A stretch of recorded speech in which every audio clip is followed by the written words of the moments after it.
Hey guys, Aaron Cybertron Zeng here, and today I'm finally back with another episode of Road to Ranked. So as you guys may know, I'm in a pretty busy state right now. I've got basically the final stretch of my freshman year of college, and it's honestly been a huge grind this week. I've got some last midterms and essays and projects to finish, and then in 2 weeks I have my final exams. So just really want to finish school as strong as possible, and as a result I haven't been able to make as many videos, and I do have to apologize for that. But after just 3 weeks, so starting like May 15th, I go on summer break, and I'm really planning on trying to get more content out during those 3 months and get back to a more normalized schedule. This whole year has been really hectic in general, but I really appreciate all of you guys for continuing to watch my videos and support my channel. It's kind of crazy that I just do this for fun, and we're almost at 50k subscribers, so thank you guys. Apologies for the lack of videos recently, and I'll do my best in the next couple of weeks. Still gonna be a little bit hectic, but afterwards hopefully we'll get back to a more normal schedule. So yeah, gonna wrap it up with the Mewtwo team. I think maybe I'm gonna feature a new team the next episode or the episode after, depending on how quickly I can get the team that I want to use. I'm planning on building it around Evoltol, so it should be pretty fun since we have not used an Evoltol team on Road to Rank yet, though we have faced a fair amount of them. So yeah, currently in the rating of 1624, not very high obviously, but just gonna try to push on to the 1700s and go on from there. And we're gonna find Hotito from Mexico with a rating of 1580. As always, if you enjoy Road to Rank, please share your support by leaving a like in the video. Would really appreciate it. Once again, thank you guys just for coming out and supporting the videos, and I do really want to apologize. It's been a pretty long gap since the last one. I'm also currently a little bit sick, and just don't want to stress myself out too much because exams are coming up. So we actually see a really interesting team here because of one Pokemon, and that's Porygon-Z. I really don't know what to expect from that. There was a Porygon-Z that I believe got top 4 at Oregon Regionals earlier this year with, like, I think Choice Scarf. Normally when I see those sets, I expect like Choice Scarf or Specs with like Hyper Beam, to pick up like one surprising knockout. So my opponent's team here is Kangaskhan, Mawile, Xerneas, Thundurus, Groudon, and Porygon. Let's see. I think the one thing that bothers me the most is always Thundurus because of its ability to get the speed control off. Ferrothorn can be quite good here if we can avoid Groudon. So maybe I want to set myself up to just win by knocking out my opponent's Groudon. Mewtwo's, the Gravity Precipice Blade setup here could actually be really good. I'm gonna actually lead with Mewtwo and Groudon. I'm gonna want an Intimidator. Both of my Intimidators are pretty solid here. But I'd like I can switch into... I went with Landorus, and I'm gonna go with Ferrothorn.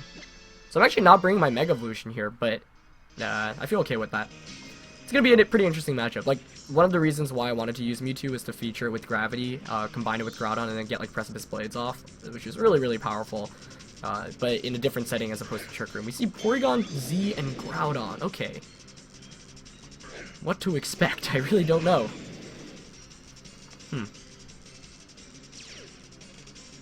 So Mewtwo could attack here. I'm the fastest Pokemon, so he's not Choice Scarfed on Porygon. That means he's probably Specs. That's not good. Or is it not good? Because I could protect... Like, it's a 2-hit KO onto his Porygon. So I could Side Strike. And then the following turn just Side Strike Precipice Blades. So I think my turn 1 is to just Side Strike Protect Groudon. Knowing... Unless this Porygon-Z is for some reason Scarfed and slower than Mewtwo, which would make 0 sense. Okay. Yeah, I think I'm actually just gonna Side Strike here and Protect. Setting myself up potentially for a double knockout this next turn. He protects Groudon, okay, even better. What's Porygon going for? That's the question. So here's Side Strike. That should do a ton of damage to poor Porygon-Z. Yeah, it's a lot. Oh, Trick Room! Wait, that was the set that got top 4 at Regionals. I didn't pay attention to Groudon speeds either. Was he faster? Yikes. So I could switch out into Landorus, which I think I'm actually going to do. I need that Intimidate. And I'll Precipice Blades here. I thought my Groudon Mega or Primal evolved after his. Meaning I'm slower, which means I would outspeed him. Let's see. Okay, he's setting up gravity. This is one interesting matchup. Okay, so he's faster. That's bad. But, as long as he doesn't crit me here... Oh, he crits Landers. Dang, that sucks. That really sucks. But that's not the worst case scenario, because I'll get my Precipice Blades off here, and now I get the switch into Ferrothorn, which can Power Whip and won't miss against this Groudon. And never mind, I actually pick up the knock. Was that a crit in return? Yeah.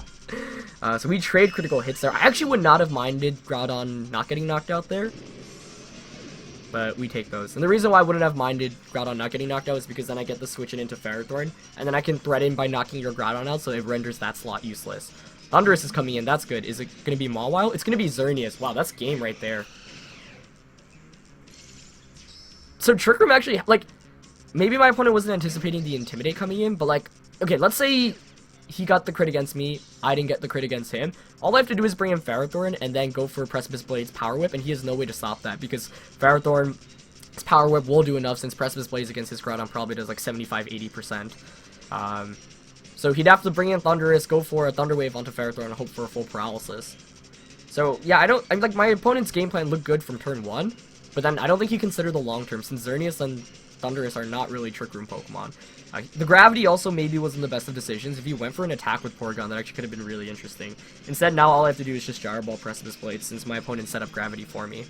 But yeah, I did forget to mention that I just remembered after seeing Trick Room that the Porygon that got top 4 at Regionals in Oregon actually had Trick Room, which is kind of cool.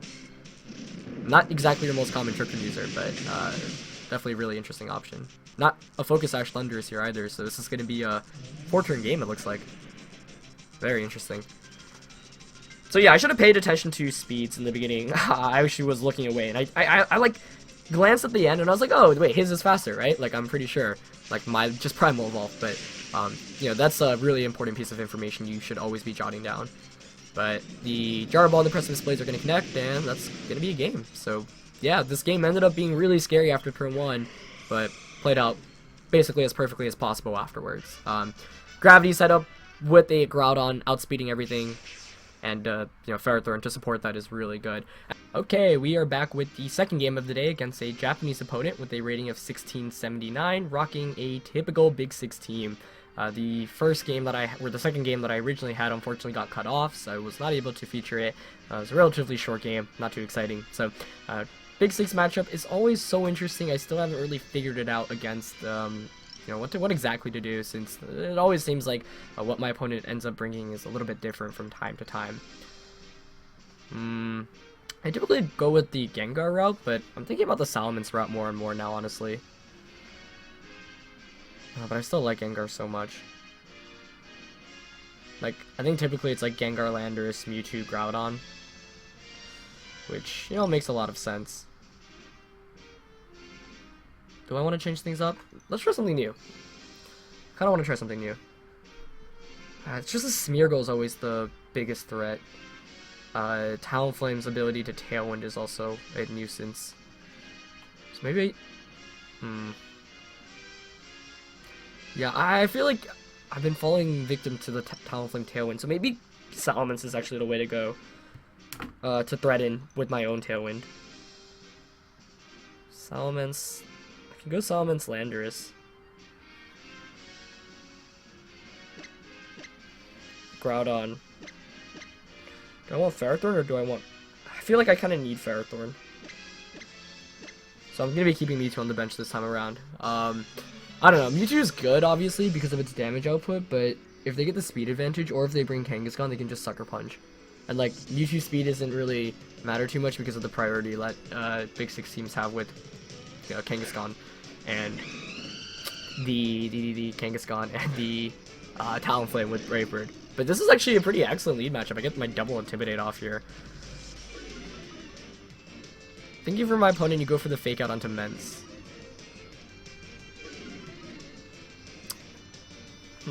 So Rock Slide is like such a tempting and obvious play that I don't want to do that. Because I think here, if you're my opponent, you go for the Tailwind. And you Fake Out Salamence. So I'm going to go for a Tailwind of my own to match his Tailwind. And I might just launch an Earthquake here, because it means that he can't switch out into Groudon freely. Yeah, I'm gonna go for the Earthquake play here. Choice Band Landorus, Earthquake. Oh, he actually withdraws Talonflame. Hello. What's coming in?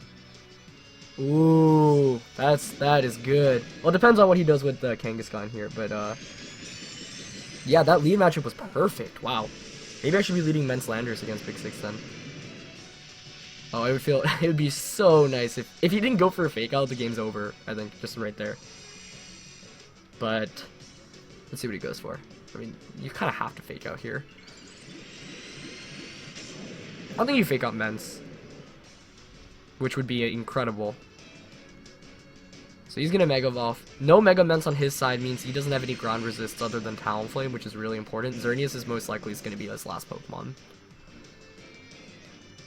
He's gonna go for the fake out. Okay. Targeting Mence. Excellent, excellent. That is so nice. And that's why I went for the Earthquake play, not only to get the damage off against Kangaskhan, because the fake out was probably going to Mence, but to cover a potential Groudon switch in. I really wasn't expecting to see it there, but yeah, so much damage there. And I could make the safe play, just Tailwind Earthquake here. I don't think my opponent can stop it, yeah. I think your option here is to switch Kangaskhan out into Talonflame, protect Groudon. Or sacrifice Groudon, actually. Maybe I should have just Hyper Voiced and tried to go for the double knockout. Yeah, I don't like the Tailwind play there on my end. That was not a good play. I think Hyper Voice Earthquake there is better because Kangaskhan is going to switch out, presumably into Talonflame here. Yeah, that was a very predictable play. Though I guess I do get my own Tailwind up. Yeah, if anything, this isn't too bad. But I could have just picked up a free knockout there. But, of course, he knows I'm Choice Banded now, obviously, which is going to hurt a little bit. But I'm just going to Hyper Voice. And could still Earthquake here. Do I want to? No, I want to switch out for the Intimidate option. Yeah, I'm going to switch out into Groudon here, because his last one's probably going to be Xerneas. I don't know, it would be really difficult for me to lose this one after that turn 1. But, you know, Pokemon's a game where sometimes you don't even see a potential comeback your opponent can make, and they end up making it. So you always have to consider what's their, like, win condition, what can they do to win the game, and how do I prevent that from happening. You never want to get too cocky or careless with your position. I was actually watching over how I lost Nationals in 2013. I lost in the top 16. A lot of poor luck, honestly, but at the same time, I played pretty miserably. Like, I had a guaranteed win in Game 1 in the best-of-3 set, and, like, I just, totally forgot that I was up 4-2, and I totally forgot that he had a speed boost, where I had taken a lower speed from Icy Wind, and because I, was like, oh, I'm so far ahead, there's no way I can lose this game. Like, I just totally got careless. Like, he actually posed to switch out into Smeargle, so I actually maybe should have just went for the attack there, but seeing Smeargle here is also really, really reassuring here. He is gonna get a Moody boost. Is it speed? It is, but I am at +2 with Mence. Oh, but he can Tailwind Protect now. Dang. Dang. Wow, that's the one option my opponent could have had to come back. But I don't think he'll have enough offense going still.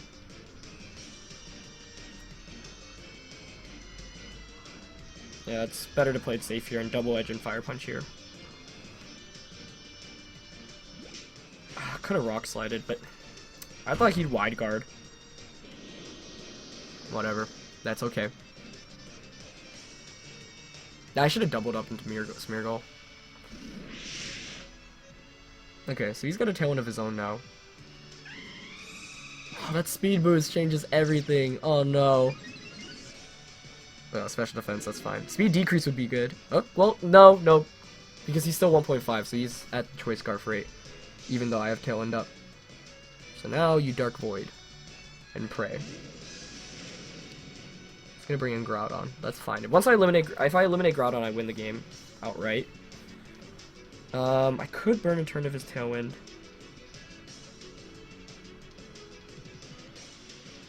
Hyper Voice. Do I want to switch out into Landorus? I don't think I do, actually. You could Dark Void Precipice Blades. He might predict a Landorus switch in and Fire Punch. So I'll let him knock my Groudon out if it comes to that. Oh wow, he actually switches out. That's even better for me. So trying to catch me off guard, which means he wastes a turn of Tailwind and a turn of offense here. If Dark Void misses... Oh, he goes for the wide guard play. Interesting. So he went for the wide guard play the turn I didn't think he would go for it, but I'm okay with that. Oh, but he could go for power-up punches now. Speed increase once again. This could be really ugly. Oh boy, oh boy, oh boy. I'm double protecting here.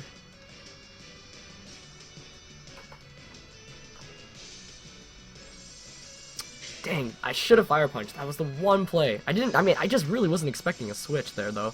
So I got careless. That's what I was saying. Like, you don't get careless. He's gonna go for the fake out Dark Void part. Yeah. No surprise there. Defense increase. I need accuracy decrease. Okay. Oh. Who do you target if your Kangaskhan?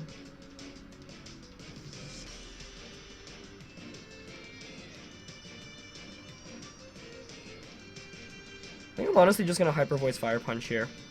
I could switch out, but I'm not going to. Because I want to take my sleep turns as quickly as possible. That's the one way you can, beat the Smeargle right now. He's going to connect on Dark Void with both, though. That's scary. So I'm going to get my sleep turn here. Let's see who Kangaskhan targets. Okay, you went for the low kick, which is good, because I was considering switching to Ferrothorn. That actually should have knocked me out, as it doesn't. No power-up punch is actually a really good sight, too. That was the one thing I think... was thinking if my opponent has, he could pull a comeback with, but now I feel really good about my chances.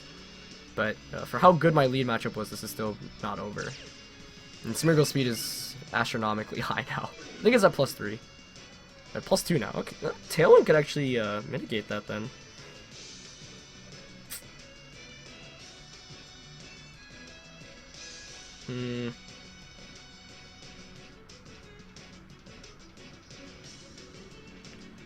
I'm gonna, I think, just Fire Punch, Double Edge.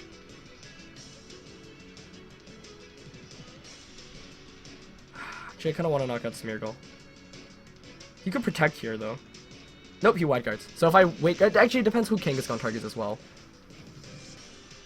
No, I wake up. That's game. Oh, that was scary. I, first of all, really didn't think my opponent would have Smeargle in the back, and I, second of all, really did not think that, the fake out play and then the Groudon switching to Kangaskhan, but that was really well done on my end, and got a little bit careless there. So, that could actually really hurt. Critical hit there from Kangaskhan knocks out Mens. If Groudon wakes up here though, it's okay. Yeah, it's over. I mean, I think even without the crit there, I would have been fine, because then I just switch into my Landorus, which outspeeds Groudon, and I just protect Earthquake. Kangaskhan would need a double crit there. Actually, maybe a single crit can do it. But maybe I finally figured out the strategy against Big Six. Go Mens. Because I think Big Six always... I don't know why they always bring Kangaskhan against my team instead of Mens. Maybe it's the Mewtwo. What a match, though. What a match. That first turn was crazy, but then, like, my opponent had, like, the potential place, made the potential place to get back into that one. So, that was really well done. It would have been interesting to see me lose, actually, because I was like, oh, I got this. And I did get a little bit careless, honestly, so should have been punished for that.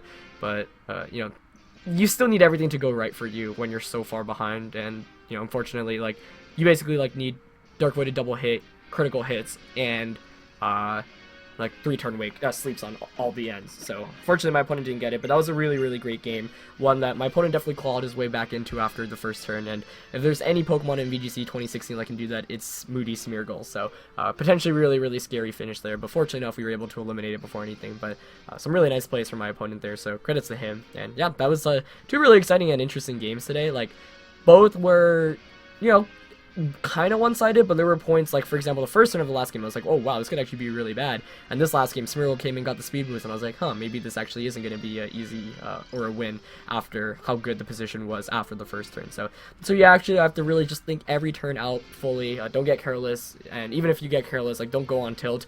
Just keep on playing from there and make the best plays possible. And yeah, definitely a really fun episode. We're actually nearing the 1700s now, since there was that win that I wasn't able to show, and so maybe we'll hit it in the next episode. episode. But yeah, really exciting episode in general for you guys. Hope you guys enjoyed it. Nice to be back. Really sorry once again for not being able to post as much, but I really hope you guys enjoyed this episode. Had some fun stuff, and I'll continue making content, as much as I can. Next 3 weeks are going to be hectic, but afterwards, look forward to really fun and exciting summer. Anyway, that's going to be it for this episode, guys. Love you guys. Please leave a like if you enjoyed the episode, and I'll see you next time. Alright, peace.